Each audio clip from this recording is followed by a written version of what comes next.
Encontrar un hogar en la Florida nunca había sido tan fácil. Aún así, necesitas ayuda en el proceso de compra de tu vivienda. Para que empieces a construir tu futuro sintiéndote apoyado. Si de bienes raíces se trata, recuerda que hay una gran opción poniéndole corazón. Rosy Guzmán, Realtor venezolana en la Florida. Bienvenidas, queridas amigas y amigos, a este programa especial de actualidad con Alexis Ortiz por Bienvenidos Venezolanos TV. Hoy vamos a conversar con un venezolano maracucho que ustedes conocen mucho porque ya lo hemos entrevistado varias veces aquí en nuestro canal y que es un gran virólogo, un gran conocedor de eso que en este momento nos está angustiando a todos, que es el bendito COVID-19. Bienvenido, doctor José Esparza. Qué bueno estar contigo, hermano querido. Igualmente, Alexis. Mira, yo creo que debemos comenzar, José, por una cuestión que a mí me llama mucho la atención, ¿no? Y es que hay tanta gente, a pesar de tanta campaña a favor de la vacunación como una manera de protegerse del coronavirus, hay muchísima gente que no se quiere vacunar, chico. Qué cosa tan rara. Bueno, en realidad la gente le tiene algo de miedo a inyectarse alguna cosa. Claro. Y el rechazo a la vacuna no es solamente la de COVID. Aquí en los Estados Unidos hay una dificultad de la población de aceptar vacunas, incluso las vacunas que salvan la vida de nuestros niños. Afortunadamente no son muchos. Yo he hecho un análisis, encuentro que aproximadamente la mitad de la población están dispuestos a aceptar la vacunación sin mucha pregunta. Pero hay una mitad, la otra mitad de la población tiene algunas de ellas dudas razonables que uno debe aclarárselos, y hay un pequeño porcentaje, quizás no mayor del 4%, que no aceptan vacunación. Y eso lo vemos también en el caso de la COVID, donde hay personas que expresan una duda razonable. Por ejemplo, quizás esta vacuna se desarrolló demasiado rápido.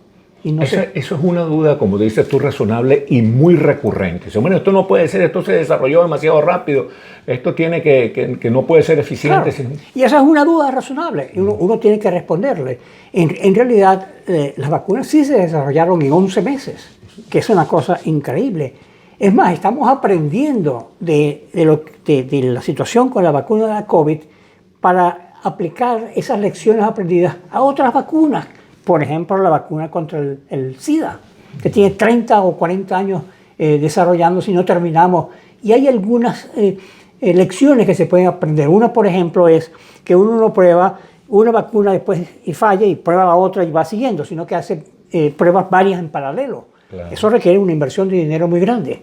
Pero esas dudas razonables hay que contestarlas. Hay que respetar las personas y explicarle a la gente. Explicarlo. Entonces, en realidad, aunque el tiempo se comprimió, la ciencia que se utilizó para desarrollar vacunas para el COVID ya se venía desarrollando desde hace muchos años. No es que de la noche a la mañana a alguien se le ocurrió vamos a hacer una vacuna para el COVID y esperemos que funcione. Eso se basa en un edificio de conocimiento científico adquirido por los últimos 15, 20 años. Ahora bien, sí es cierto que hay dudas razonables, hay dudas o mitos, claro, que son totalmente irrazonables. Por ejemplo, el mito de que... Todas esas teorías conspirativas. Que son teorías conspirativas, y muchas de ellas utilizan falsamente comentarios de premios Nobel o de famosos científicos para dar la impresión de que... de autoridad. Sí, que no todos los científicos estamos de acuerdo o estamos de acuerdo con el desarrollo de estas vacunas. Y hay cosas totalmente descabelladas que es muy difícil discutirlas, rebatirlas. Por ejemplo, que las vacunas te hacen magnético.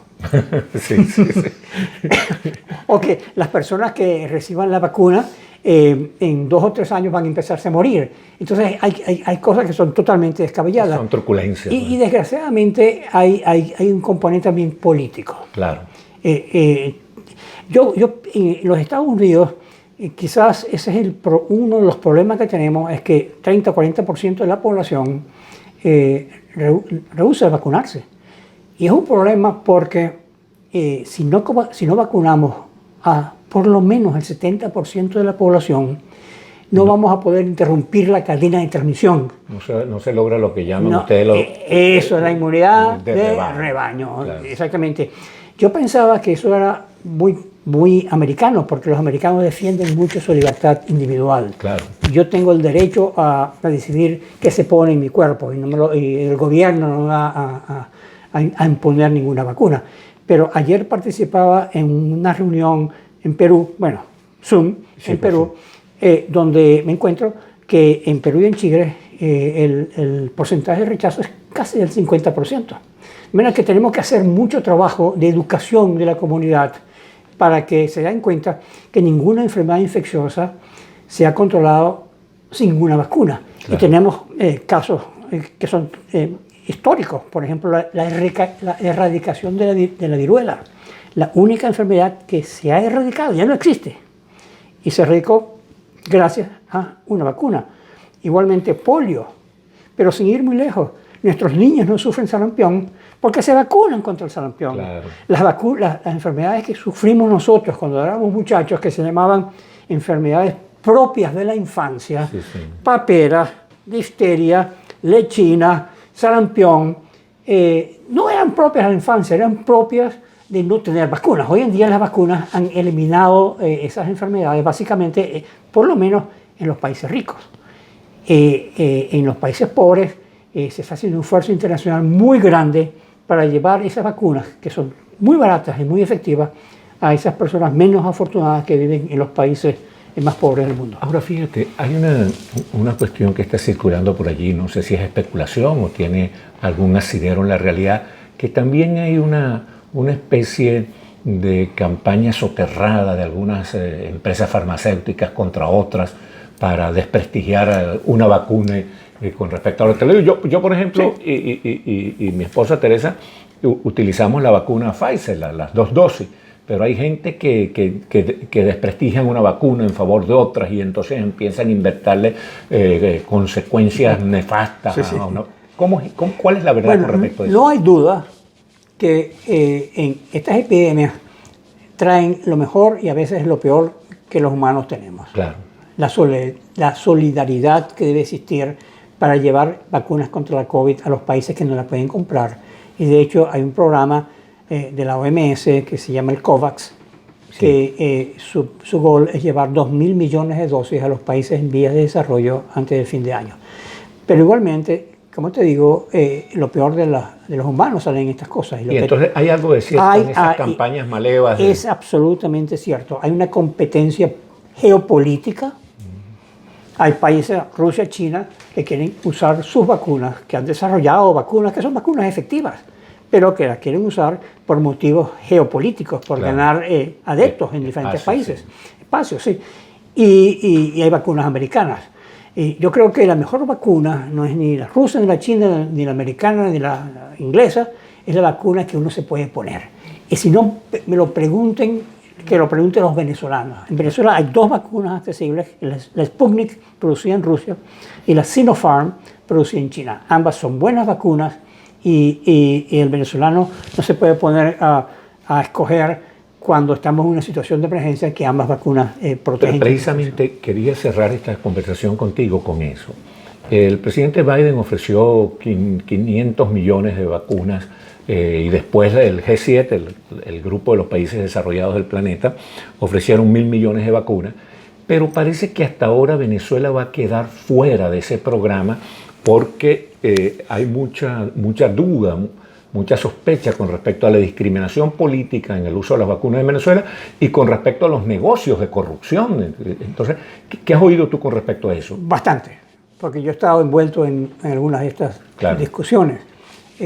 Yo sé que, por ejemplo, el Departamento de Estado americano ya había tomado una decisión de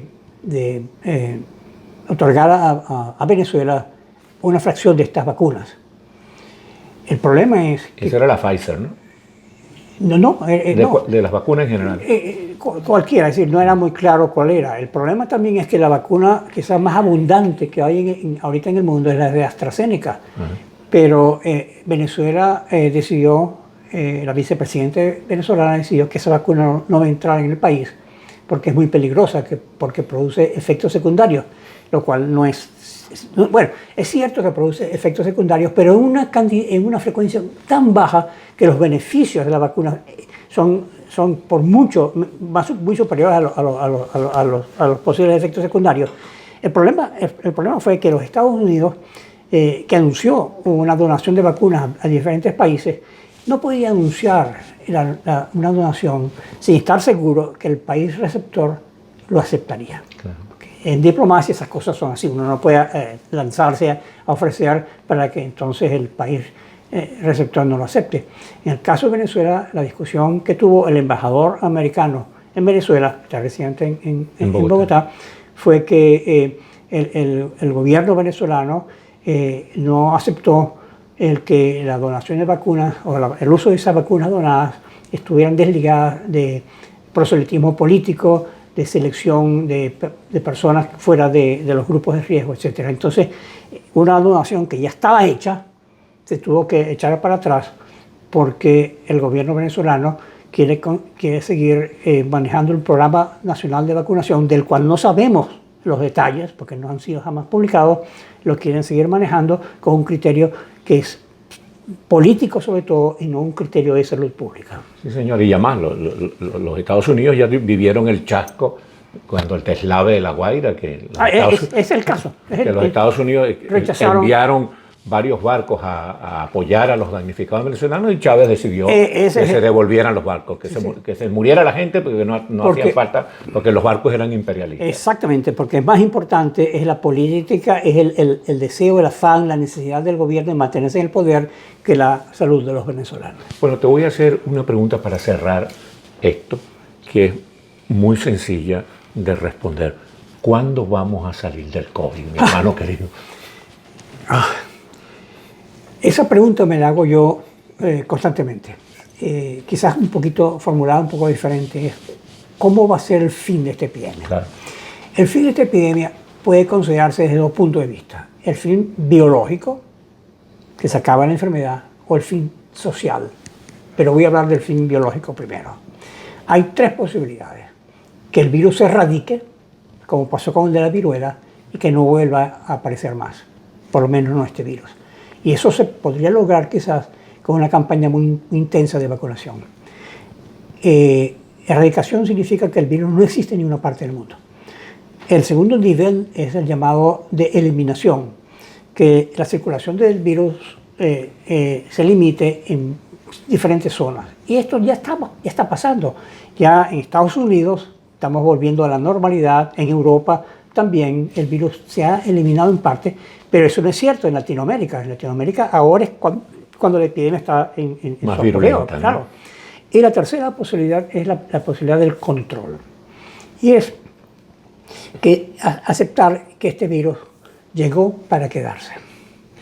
Que vamos a tener que modificar nuestra visión de esta epidemia, de que no es que vamos a volver a la completa normalidad, a la normalidad que vivíamos antes, sino que vamos a tener que aceptar vivir en un mundo en el cual el SARS-CoV-2, que es el virus de la COVID-19, continúa infectando. Sí, una normalidad controlada. El control, ese es el nombre que usamos en epidemiología.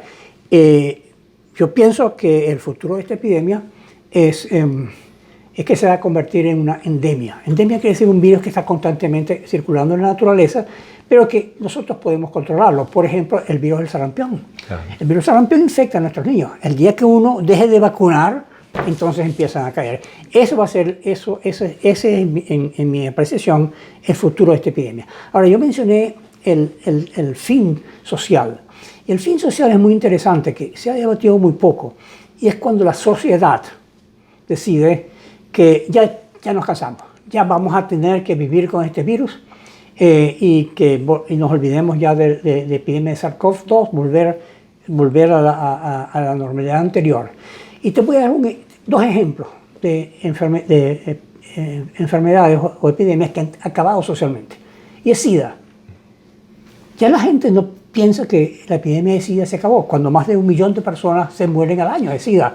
No se ha acabado, pero la sociedad, hasta cierto punto, después de 40 años de SIDA, se acostumbró al SIDA. Como que se resignó. Se resignó. Entonces hay un fin biológico y hay un fin social, que tiene un costo para la sociedad, pero la sociedad toma esa decisión. Y ya uno empieza a ver que después de apenas 2 años de epidemia, la sociedad ya como que ha aceptado esto como una nueva forma de vida. Convivir con el virus. La humanidad ha convivido con epidemias por 10.000 años, de manera que la humanidad solamente está libre de epidemias en los últimos 50 o 100 años. Claro. De manera que estamos volviendo a una situación que era común y corriente en nuestros abuelos. Muy bien, hermano querido. Muchísimas Un placer hablar gracias contigo, Alexis. por esa orientación. Y fíjense ustedes, esta conversación con el doctor José Esparza a nosotros nos llena de muchísima emoción porque estamos frente a un médico venezolano maracucho, un venezolano de lujo. Muchísimas gracias por habernos visto y escuchado.